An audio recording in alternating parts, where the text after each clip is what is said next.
حضرت ابو ہریرہ رضی اللہ عنہ سے روایت ہے کہ اللہ کے رسول صلی اللہ علیہ وآلہ وسلم نے فرمایا، قسم ہے اس ذات کی جس کے ہاتھ میں میری جان ہے، تم جنت میں داخل نہیں ہوگے جب تک مومن نہ بن جاؤ، اور کامل مومن نہیں بن سکتے جب تک باہم محبت کرنے والے نہ بن جاؤ۔ کیا میں تمہیں وہ کام نہ بتاؤں جس کے کرنے سے تمہارے اندر ایک دوسرے کی محبت پیدا ہو جائے؟ آپس میں سلام کو رواج دو۔ سنن ابن ماجہ حدیث نمبر 68۔ حضرت ابو ہریرہ رضی اللہ عنہ سے روایت ہے کہ نبی اکرم صلی اللہ علیہ وآلہ وسلم نے فرمایا، حضرت آدم اور حضرت موسیٰ علیہ السلام کی آپس میں بحث ہو گئی۔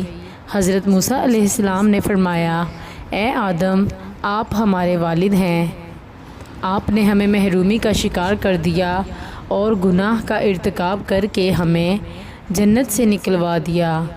آدم علیہ السلام نے انہیں فرمایا، اے موسیٰ، اللہ نے آپ کو شرف ہم کلامی کے لیے منتخب فرمایا اور آپ کو اپنے ہاتھ سے لکھ کر تورات دی۔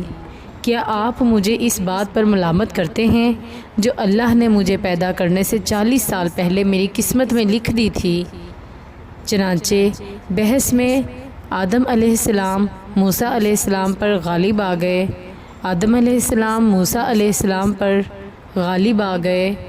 آدم علیہ السلام موسیٰ علیہ السلام پر غالب آ گئے۔ 3 مرتبہ آپ صلی اللہ علیہ وآلہ وسلم نے فرمایا۔ سنن ابن ماجہ حدیث نمبر 80۔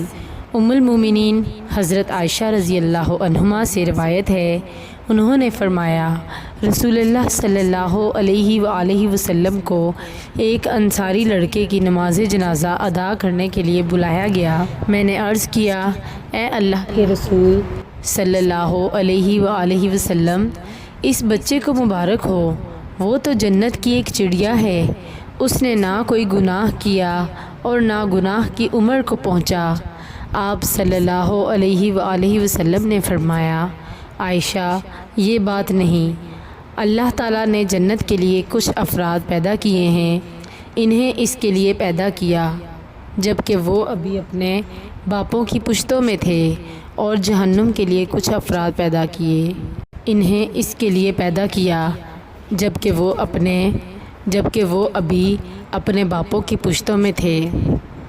سنن ابن ماجہ حدیث نمبر 82۔ حضرت جابر رضی اللہ عنہ سے روایت ہے کہ ایک انصاری صحابی نبی صلی اللہ علیہ وآلہ وسلم کی خدمت میں حاضر ہوا اور عرض کیا، اے اللہ کے رسول صلی اللہ علیہ وآلہ وسلم، میری ایک لونڈی ہے، کیا میں اس سے عزل کر سکتا ہوں؟ آپ صلی اللہ علیہ وآلہ وسلم نے فرمایا، جو اس کی قسمت میں ہے وہ اسے مل ہی جائے گا۔ بعد میں وہ صحابی دوبارہ حاضر ہوا اور کہا، لونڈی امید سے ہو گئی ہے۔ نبی صلی اللہ علیہ وآلہ وسلم نے فرمایا، جو کچھ کسی کی قسمت میں ہوتا ہے وہ ہو کے رہتا ہے۔ سنن ابن ماجہ حدیث نمبر 89۔